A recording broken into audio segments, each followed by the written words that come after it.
What's up guys, this is Masi. Welcome to my channel. In this video I want to show you how to integrate sine to the power of 5x dx. So first of all, sine 5, I change it to sine to the power of 4 times sine x dx. Then I change sine to the power of 4 to sine squared to the power of 2 times sine x dx. Then I change this sine squared to 1 minus cosine squared to the power of 2 times sine x dx. Then I will have u as cosine x, du as negative sine x dx.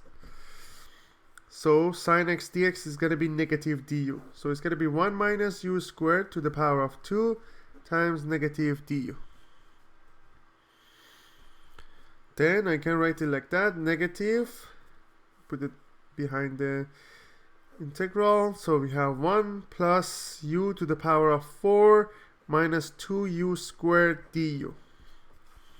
Then after integration we will have u plus u to the power of 5 divided by 5 minus 2 over 3 u to the power of 3 plus c. Then you apply this one, is going to be negative u minus u to the power of 5 divided by 5 plus 2 over 3 u to the power of 3 plus c. Then u is cosine, negative cosine x minus cosine to the power of 5x divided by 5 plus 2 over 3 cosine to the power of 3x plus c. That's the final answer. I hope you enjoyed this video. Please leave me a comment if you have any question and I get back to you as soon as possible. And I will come back with another video very soon. Thank you.